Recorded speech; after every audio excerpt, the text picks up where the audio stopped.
Bonjour à tous, bienvenue dans votre magazine Entrepreneur, qui vous fait découvrir tous les rouages de l'emploi, de formation et de la vie de l'entreprise. Coup de projecteur sur les métiers porteurs, l'insertion socio-professionnelle des jeunes, des opportunités d'embauche et d'emploi. Donc Entrepreneur donne également la parole à ceux qui ont réussi pour booster ceux qui se cherchent encore. Créer une entreprise est un véritable défi qui n'est pas donné à tout le monde. Il faut bien mûrir le projet, être sûr de soi, savoir si vous possédez toutes les qualités requises avant de se lancer dans l'entrepreneuriat. Et l'homme commis Paul Pelli, qui est un jeune Togolais diplômé de l'école économique d'industriel en Italie. Il est promoteur de King Café et directeur général de Pelli Industrie. Il produit et commercialise du café et des chips à base de produits locaux. Monsieur Pelli a pour objectif de créer et maîtriser de bout en bout toutes les chaînes en valeur de café, de plantation à la tasse, en passant par la fabrication de machines à café. Donc il est avec nous ce matin pour nous parler des questions à se poser avant de se lancer dans l'entrepreneuriat. Et puis en deuxième partie de l'émission, Coco, bien sûr, nous présentera le métier de la semaine. Bonjour Monsieur Pelli, comment ça va? Bonjour, ça va bien. Très très bien. Très très bien. Et vous? On a beaucoup de choses à se dire. Exactement. Coco, comment ça va? Ça va très bien. Très bien. Oui, très très bien. Suspense jusqu'à chronique. C'est exactement ça. Je sens qu'on va beaucoup apprendre ce matin. Ah, exactement. Donc, monsieur Pelli, on va dire Paul et l'homme, qu'est-ce que vous préférez Paul et l'homme. C'est la famille. C'est la famille, bienvenue en tout cas chez vous. Bienvenue à New World TV dans cette émission Entrepreneur. Merci beaucoup. Merci de m'avoir invité. C'est un plaisir d'être là ce matin. Et déjà, on se connaît. Comme tu as dit, on s'est déjà vu dans d'autres émissions. Exactement. Justement, vous êtes jeune entrepreneur, donc vous êtes aussi rentré pour participer au développement économique de votre pays, ici au Togo. Racontez-nous un petit peu votre histoire, s'il vous plaît. Alors, moi, je peux dire que je fais partie de ces jeunes africains des années 2000. Moi, je suis né en 90, dans les années 90, donc après mes études au Togo, normalement, je suis né à Lomé, j'ai fait mes études à Lomé. Et après, j'ai fait ce qu'on appelle le rassemblement familial chez mon père en Italie. Et du coup, j'ai continué mes études en économie industrielle et après en droit en Italie. Donc, j'ai fait un cursus petit normal et qui m'a permis de pouvoir faire des expériences bonnes et mauvaises en Italie jusqu'à ce que j'ai décidé à un certain moment de rentrer définitivement au pays suite à certaines questions. Parce que après mes études et tout, j'étais dans un pays compliqué, qui était l'Italie. C'est pas facile en Italie. Surtout sur la question du racisme. Mais moi, je m'étais bien imposé, puisque je parle très bien la langue italienne, plus que la langue française. J'ai eu mon bac tout là-bas. Et à un moment donné, au Parlement italien, où j'assistais un Italien comme député, où il m'a dit mais rappelle-toi que tu resteras un sale nègre. Wow. Malgré tes capacités, malgré tout. Et là, moi qui avais ambition de grandir en Italie, de faire mes choses en Italie, je me suis vu prendre une douche froide. Sur le moment, je n'ai rien dit. Les propos... Mais en fait, ce n'est pas nouveau. En Italie, quand tu es en Italie, tu es noir, tu sens beaucoup de choses dans le train, dans le bus, à l'école, partout. Mais là, c'était quelqu'un de proche que je croyais m'avoir accepté et avec lequel je travaillais parce que était confiant de ce que je suis, ce que je ne suis pas, etc. Et pour moi, je ne me voyais plus ma peau noire qui me définissait, mais plutôt ce que je faisais en ce moment-là. J'avais 23 ans. Et là, quand je suis rentré, j'ai commencé par réfléchir. Vous savez, quand vous êtes en Europe, les parents ne veulent pas que vous rentrez parce que c'est comme un échec. C'est comme un échec. Et la famille, etc. Et pour eux, rester là-bas, c'est synonyme de tu es en train, ton avenir est assuré. Et là, moi, je décide de rentrer. De rentrer parce que je me suis... sentais plus bien là-bas. Non, c'est même pas ça. Parce que je me disais, ma vie a servi à quoi? Où est-ce que je peux apporter quelque chose qui peut changer, bien qui peut, même si c'est petit, c'est minime, c'est infime, qui peut apporter un plus, où je peux me sentir vraiment au service de quelque chose et apprécier du moins. Parce qu'à à la fin de la journée, tout ce que je pourrais faire sur mon cursus en Italie, pour eux, dans leur cœur, je resterais un sale nègre. Ils voient qu'un noir qui est en train de faire quelque chose, peut-être qui est dédié aux blancs, aux Italiens. Donc je ne suis pas blanc. Même si je parle très bien italien, je ne suis pas italien. Et là, je suis rentré. Donc c'est là le déclic de décider de rentrer définitivement au Togo en 2017. Mais justement, rentrer au pays, c'est pas facile, hein, parce que quand on est là-bas, on se sent pas chez nous, on se sent étranger. Quand on revient aussi, c'est pareil. Alors comment vous avez géré ça ici? Alors, le retour, comme le disait quelqu'un, ça se prépare. On ne rentre pas pour rentrer aussi. Et surtout, quand vous faites beaucoup d'années, plus de 5 ans en Europe, rentrer, c'est que vous êtes habitué à un train de vie ou bien à une culture différente.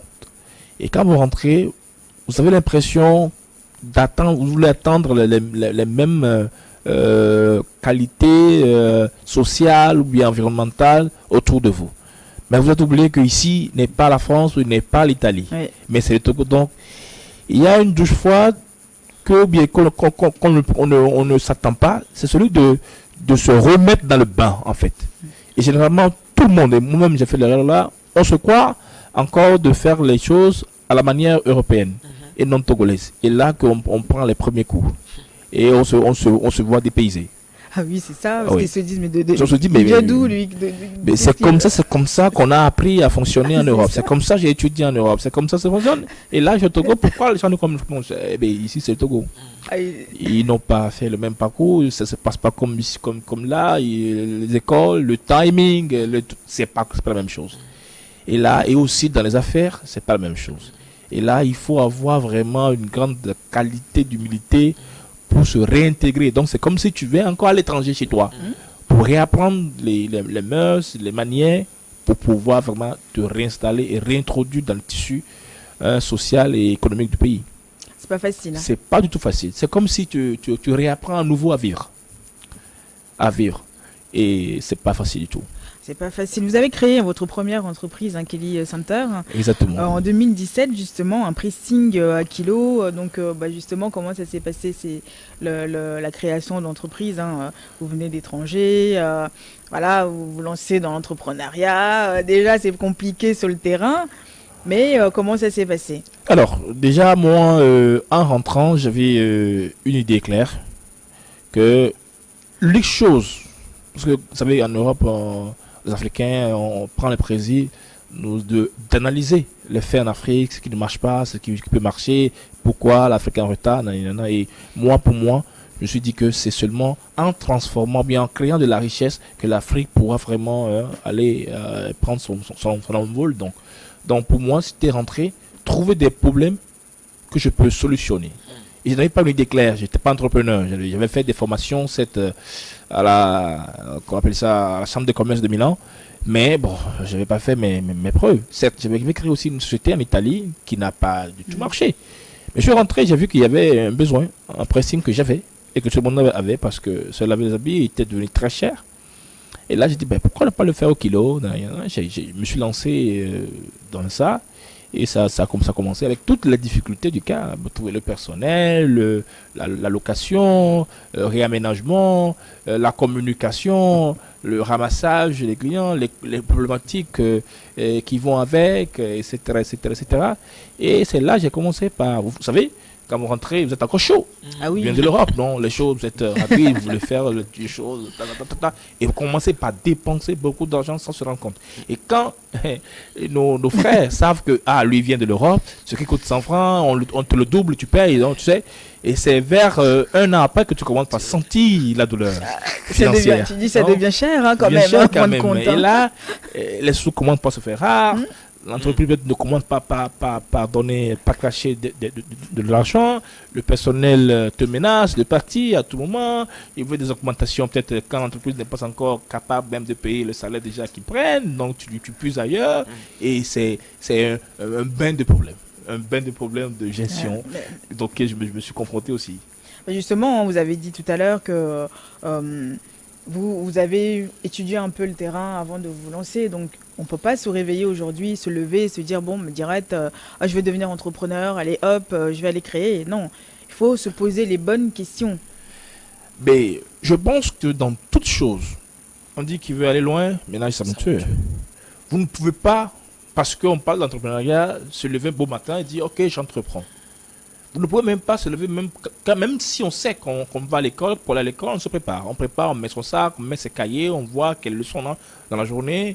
Donc c'est la même chose en entrepreneuriat, en entreprise. On ne peut pas se lever un matin parce qu'on a eu l'idée de génie et puis on devient entrepreneur. Vous allez faire une chute dont vous allez vous rappeler toute votre vie. Et du coup, ça veut dire qu'il y a des prérequis. Il y a ce qu'on appelle l'étude de marché. Il y a aller voir pourquoi... Bon, aujourd'hui, le monde est déjà créé. Hein. Pourquoi ce que j'ai comme idée n'a pas été déjà fait? Ou si quelqu'un l'a fait, qu'est-ce qui a fait qu'il n'a pas perduré? S'il existe, quels sont ces défis? C'est-à-dire faire une analyse globale avant de se lancer. Et savoir, mais si je me lance, qui est mon client? Où est-ce que je vais aller? Et avoir ce qu'on appelle une prévision sur 2, 3, 5 ans pour voir est-ce que voici ce que je pourrais faire, d'où je peux commencer, avec donc faire un plan dans le business plan, avoir un modèle financier, toutes des choses qu'aujourd'hui peut-être les gens savent, mais qui font peut-être même mal, parce qu'il faut des accompagnements aussi dans ça. Donc avoir un bon business plan, un bon business model, ça veut dire que si j'ai un business plan, quel est le modèle pour dérouler mon business? Peut-être l'autre, c'est parce qu'il n'a pas un bon modèle qui est tombé en faillite, ou bien qu'il a fermé. Alors, quel est mon business model et quel est mon plan financier? Et ça, c'est important à savoir, tout ça. C'est fondamental de permettre de photographier en futur ou en présent ton projet sur papier et voir si ça peut fonctionner, si ça peut marcher et faire les réglages avant de se lancer. Puisque ça aussi ne te donne pas l'assurance totale que tu vas aller et que ça va se passer bien. Mais du moins, tu es préparé. Et justement, quels sont les risques de survie d'une entreprise récemment créée, par exemple? Mais ça dépend. Parce que les premières années, selon les études, il faut 3 ans à 5 ans avant qu'une entreprise soit solide pour pouvoir faire de gains. C'est-à-dire avoir de chiffres qui soient positifs. Maintenant, faites 2-3 ans. Mais chez nous, c'est clair que quand tu crées une première année, tu viens de création, tu ne peux pas faire le boom. À moins que, tu as une grosse chance, tu es une start-up, pour chercher un bon partenaire. Même, quand même ça, il faut 1 an de déploiement de terre, tester le terrain. Deuxième année, tu commences par t'installer. Pour voir, est-ce que ce que tu fais, est-ce que ça commence par prendre. Troisième année, pour se rendre compte de la communication, de ce que les jalons que vous avez posés commencent par prendre les élans. Quatrième année, pour voir si les retours sont bons. Et cinquième année, pour bénéficier maintenant des investissements, des fonds, et dire, ok, maintenant mon entreprise est solide. Je gagne de l'argent sur ce que je fais et que je gagnerai de l'argent. Donc ça veut dire que quoi? Beaucoup d'entreprises tombent avant les 3 ans. Déjà, ils se payent un salaire même pas au bout de quelques mois. Mais même quand vous créez une entreprise, à dire vrai, vous ne devez même pas s'attendre au salaire. Mais ils sont c'est une grosse voiture, ça y est, ils deviennent patrons. En tout cas, ça dure pas. Hein. Moi, pendant 2-3 ans à Lomé, j'ai conduit une moto. Pas parce que j'avais pas l'argent pour acheter une voiture, mais parce qu'une voiture même, c'est une charge. Ouais, c'est le carburant, c'est les soins, ces trucs. Et quand vous créez une entreprise, d'abord, vous-même, vous n'avez pas de salaire. À moins que on vous met des fonds en disposition dans une grande entreprise qui finance, etc. Et qui prévoit, ok, il y a des entreprises qui font ça, ils prévoient que sur 2 ou 3 ans, ils seront en perte. Donc, ils prévoient les fonds qui vont assurer les salaires. Là où ça existe. Mais quand nous parlons de notre cas, au Togo, des jeunes entrepreneurs, vous n'avez même pas les fonds peut-être pour pouvoir déployer le projet, pour penser à avoir des fonds sur 2-3 ans qui vont assurer les salaires en cas de non-capacité de l'entreprise d'autofinancer. Du coup, il ne faut pas qu'on se mente quand même. Ça veut dire parce que les gens disent aussi que l'apparence joue beaucoup aussi, puisque quand tu es patron, et surtout quand tu vas démarcher les partenaires, les choses comme ça, Il faut être dans la bonne voiture. Écoutez, il faut. J'ai fait une blague hier, je ne sais pas si vous avez vu. Je me dis sur Facebook que maintenant, beaucoup de gens m'ont insulté à Lomé, que je m'habille très mal. Et j'ai dit que maintenant, juste pour quitter ma chambre pour aller aux toilettes, je me sape. C'était une manière de rire parce que c'est vrai que l'apparence attire des contrats, machin. Mais l'apparence n'est pas le produit ni le service que vous fournissez. Tant que le produit est bon, tant que le service est impec, le client n'est pas là pour voir dans quelle voiture vous êtes arrivé, comment vous êtes habillé, si c'est Zara, si c'est Louis Vuitton, il s'en fout même du promoteur. Le promoteur n'est pas le produit, n'est pas le service. C'est le produit ou le service qui est en avant. Donc si le promoteur lui-même se met en avant, comme s'il est le produit qu'il vend, c'est certes que si c'est en phase d'investissement, vous allez dire, ok, on investit sur l'entrepreneur, sur l'homme. Je suis d'accord, c'est pas que vous allez débrailler quelque chose, mais d'abord le produit. D'abord le truc. Donc si je dois aller je suis pas encore solide. Je vais aller financer prendre du crédit même pour ça. Non, je préfère le mettre dans mon produit pour que ça soit bien, dans l'emballage, dans la perfection de ce que je fais, pour que cela me produise de l'argent, pour que je puisse, là maintenant, bien m'habiller, acheter ma voiture ou faire ce que je dois faire. Et ça fait mal à beaucoup de jeunes dans ce pays. Il faut déjà être capable de pouvoir payer les salaires des salariés. Surtout, c'est primordial. Hein. Parce que déjà, les fournisseurs, tout ça. Les fournisseurs, nous savons les complications avec, etc., etc. Et je ne sais pas à quel moment ça s'est passé, ce message qu'il faut être vraiment élégant, il faut être dans les grosses caisses avant de pouvoir avoir un marché. Moi, en Europe, je vois des gens, des patrons, des grands patrons, qui sont des jeans simples. Et qui prennent le métro. Hein. Et nous, dans nos stades d'entreprise, on n'est pas encore des patrons. Il faut qu'on le dise. En plus, là, en Europe, la tendance, c'est les vélos. Moi, mon ancien boss, il prenait déjà le métro, après le Vélib. C'est les vélos électriques pour venir en costume, il vient au travail comme ça. Mais parce que tu as les parkings quand tu arrives, tu peux pas te garer parce que c'est pas comme ici où tu peux te garer n'importe où. Non, parce qu'il faut gérer les parkings.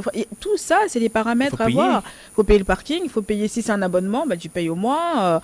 Donc c'est vraiment compliqué de. En fait, il y a une question. Ouais, les gens, ils ont. On entreprend pour l'environnement social ou on entreprend pour gagner de l'argent.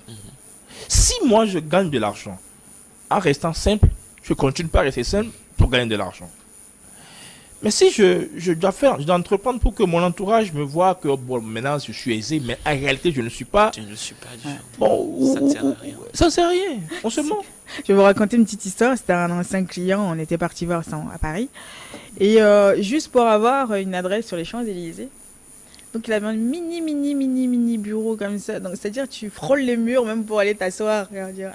Pour montrer que j'ai une adresse de domiciliation sur les champs, très très cher, alors que l'activité ne suit pas. C'est ça. Puis les salariés qui se plaignent parce que ils sont pas, les fournisseurs, les salariés, ils sont pas payés du tout. Mais tu as une adresse sur les champs. Juste histoire de dire que je pèse. Je suis patron. C'est ça le réel problème. Patron ou gagner de l'argent. On crée l'entreprise pour être patron ou pour gagner de l'argent. C'est ça la question. Moi, je crée des entreprises pour créer de la richesse, créer des emplois et aussi gagner de l'argent. Du coup, si on m'insulte que je m'habille mal, tant pis. L'important est que le produit est bien habillé. Eh bien, et c'est ça. En plus, c'est très bien habillé. Justement, on va parler du produit. Vous avez justement King Café. C'est 100% Robusta, naturel. Donc, racontez-nous un petit peu l'histoire de ce café venu, de ce jeune qui est venu créer justement le café ici au Togo. Made in Togo, bien sûr. Le café est une longue histoire. Moi, vous savez, à l'école, on nous avait dit le Togo produit, on cultive le café, le cacao, le coton, on sait, le maïs. Bon, c'est des choses qu'on apprend à l'école. Après, moi, j'ai voyagé, je suis allé en Italie. L'Italie est un pays dont le café est une culture. Ils ne boivent pas le café parce qu'ils ont envie de boire le café. Ils boivent le café parce que c'est dans leur culture. Nous, chez nous, par exemple, la pâte, on le mange parce qu'on a envie. Parce que c'est la pâte, quoi. C'est important. Ça y est, là. Toute la semaine, il faut la pâte. C'est la pâte. C'est comme les spaghettis en Italie, ou bien le beurre chez vous en France. Non. Du coup, le café, le matin, chez nous, en Italie, quand tu es un vrai Italien, il prend le café mocha chez lui à la maison. Quand il sort de la maison, il va dans un café-bar où il prend l'espresso barista. Quand il quitte là-bas, il prend sa voiture, il va au boulot, il met 1 euro dans la machine qui fait le café, il boit, et à chaque fois qu'il fume, pour faire une pause, il boit du café. Donc, en Italien peut boire 6 tasses ou 8 tasses par jour. C'est de l'eau. En moyenne. Oui. C'est de différents formats. Donc, café mocha, café espresso, café barista, café en machine à 1 euro, etc. etc. Donc, quand tu commences, tu ne t'arrêtes plus. Donc, pendant plus de 10 ans que je suis resté là-bas, je buvais le café. Et c'est un truc, quoi. Ça devient naturel. Donc, rentré au Togo, j'ai cette habitude-là. Et je ne voyais plus de café-bar et tout ça comme c'était en Italie. Donc, j'ai commencé par prendre du café en stick chez les Armands à 100 francs, au bord de la route, à mon centre Quelly Center, à Décon. Un jour, on connaît une marque fameuse qui est toujours là.